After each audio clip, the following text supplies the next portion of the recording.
ఏపీలో ఈ నెల 24 నుంచి ప్రారంభమవుతున్న శాసనసభ సమావేశాల నేపథ్యంలో 2 రోజుల పాటు కొత్త సభ్యులకు అవగాహన సదస్సులు నిర్వహిస్తున్నారు.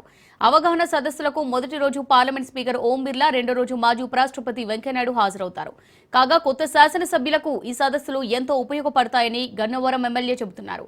అయితే ప్రతిపక్ష సభ్యుడు జగన్ ఈసారి జరగబోయే అసెంబ్లీ సమావేశాలకు హాజరయ్యి ప్రజా సమస్యలపై మాట్లాడాలంటున్న గన్నవరం ఎమ్మెల్యే యార్లగడ్డ వెంకట్రావుతో మా correspondent Kranthi face to face.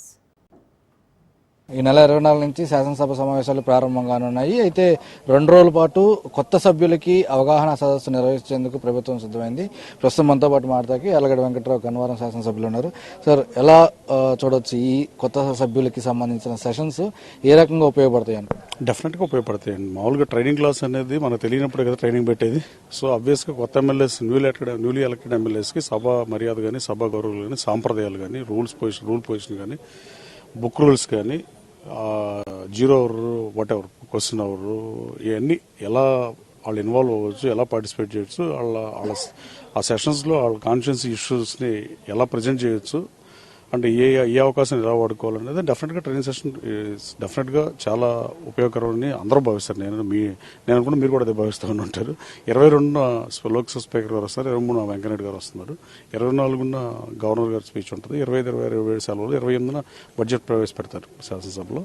డెఫినెట్గా దిస్ వెరీ బెటర్ ప్రోగ్రామ్. ఆ శాసనసభలో సభ్యులు ఎలా ఉండాలి దాని మీద ట్రైనింగ్ ఇవ్వడం అవసరం కూడా. గత ప్రభుత్వంలో గత శాసనసభలో మాట్లాడిన భాష కానీ, అన్పార్లమెంటరీ లాంగ్వేజ్ కానీ దాని దృష్టిలో పెట్టుకున్నా కూడా గౌరవ సభ్యులు ఏం ఆడాలి, ఏం ఆడకూడదు. అన్పార్లమెంటరీ వర్డ్స్ మాట్లాడితే గతంలో విత్డ్రా చేసుకునేవాళ్ళు అసెంబ్లీలో. మేము చిన్నప్పటి నుంచి చూసిన పరిస్థితి.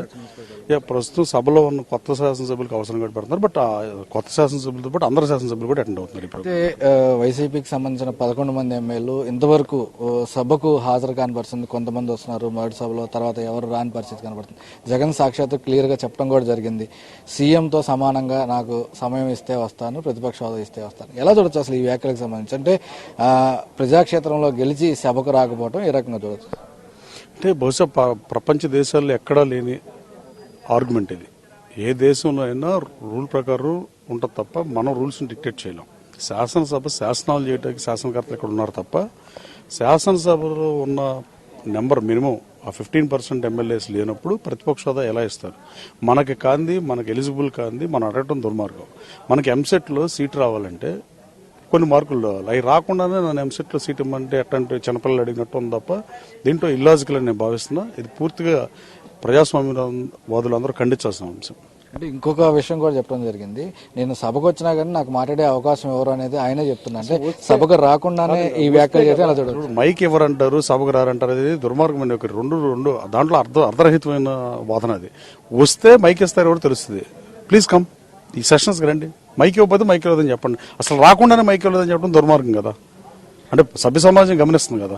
నీకు ప్రతిపక్ష హోదా ఇవ్వకపోతే నేను వచ్చేసారి అసెంబ్లీ ఎన్నికల్లో కూడా నేను అసెంబ్లీకి రాను అని చెప్పే దమ్ము జగన్మోహన్ రెడ్డి గారికి ఉందని అడుగుతున్నా. రేపు నెక్స్ట్ ఎలక్షన్ మేనిఫెస్టోలో పెట్టగలడా అది? మీరు ప్రతిపక్ష హోదా కనీసం నాకు ఇవ్వకపోతే నేను అసెంబ్లీకి రాను, నేను ఇంటికి కూర్చొని ప్రెస్ మీట్ పెడతా, ఇలాగే మీ సమస్య కోసం పరిష్కరిస్తారని చెప్పే దమ్ము వైఎస్ఆర్ కాంగ్రెస్ పార్టీకి కానీ జగన్మోహన్ రెడ్డి గారు ఉందని నేను అనుకోవట్లా. ఉందేమో అడగండి మీడియా మిత్రులు. మీరు అయితే ప్రజా సమస్యలపైన అసెంబ్లీకి రావసరం లేదు, సభ జరిగేటప్పుడు ఇంట్లో తాడేపల్లి ఆఫీస్లో నేను ప్రెస్ మీట్ పెట్టి ఆ సమావేశాలకు సంబంధించి నాకు వచ్చిన సమయం అంతా కూడా నేను ఇక్కడ ప్రజల తరపున మాట్లాడతానంటూ కూడా ఆయన చెప్తున్నది. ఇప్పుడు ఎమ్మెల్యేలు గెలిచిన వాళ్ళు ఇక్కడ ఉన్నారు హౌస్లో, ఓడిపోయిన వాళ్ళు ఇంటి దగ్గర ఉంటారు. నువ్వు గెలుస్తున్నావు కదా, మీ 11 మంది గెలిచిన వాళ్ళే కదా శాసనసభకు రమ్మని. ఇంటికాడ కూర్చొని ప్రెస్ మీట్ పెట్టాల్సింది ఎందుకు? ఓడిపోయిన 164 మంది అదే చేయాలి పాపం, వాళ్ళకి అవకాశం లేక. నీకు అవకాశం ఉండి శాసనసభను అవమానిస్తుందిగా నేను భావిస్తున్నా, ప్రజాస్వామ్యం మీద దాడిగా నేను అభివర్ణిస్తున్నా. దాంట్లో నో డౌట్ అబౌట్ ఇట్. శాసనసభకి ఎన్నికై శాసనసభ ఓటు తీసుకున్న రోజు వచ్చి అసలు వస్తామరావు మళ్ళీ అసెంబ్లీకి లోపల మొదలుపడే పరిస్థితులు వైఎస్ఆర్ కాంగ్రెస్ పార్టీ శాసనసభలోనే ఉంది. అది అంటే సీనియర్ సభ్యులకు లేకపోయినా కొత్తగా ఎలక్ట్ అయిన సభ్యులు ఏమనుకుంటారు? కనీసం వాళ్ళు శాసనసభ చూస్తామో లేదనుకుంటున్నారు. వాళ్ళ కర్మ పట్టించాడు జగన్మోహన్ రెడ్డి గారు. టీవీలో చూసే కర్మ హౌస్ని. వాళ్ళు హౌస్ మెంబర్ అయ్యిండు కూడా వాళ్ళు ఇక్కడ రాపలేకపోవడం బాధాకరం. వాళ్ళ పట్ల నాకు కూడా సింపతి ఉంది. అయ్యో పాపం వాళ్ళు అసెంబ్లీకి గెలిచి కూడా రాలేకపోతున్నారండి. Thank you. అది మొత్తంగా ఓరియంటేషన్ క్లాసుల ద్వారా రాబోయే రోజుల్లో సభ ఏ రకంగా నిర్వహించాలి, సభలో రూల్స్ ఏంటి, సభ హుందాతలం, అదేవిధంగా గతం జరిగిన సభలో ఏ రకమైన ఆర్గ్యుమెంట్స్ జరిగాయి, రాబోయే రోజుల్లో ఏ రకంగా హుందాగా సభ నడపాలి, ఇలాంటి అన్ని కూడా ఈ ఓరియంటేషన్ లో కొత్త శాసనసభ్యులకి ఎంతగానో ఉపయోగపడతాయి అంటూ చెప్తున్నారు. దాంతోపాటు జగన్ కూడా ఖచ్చితంగా సభకి హాజరయ్యి ప్రజలకి ఏవైతే సమస్యలు ఉన్నాయో సభలో చర్చించాలంటూ కూడా యార్లగడ్డ వెంకట్రావు డిమాండ్ చేస్తున్న person. Camera person Raj Kumar తో క్రాంతి, రాజ్ న్యూస్, అమరావతి నుంచి.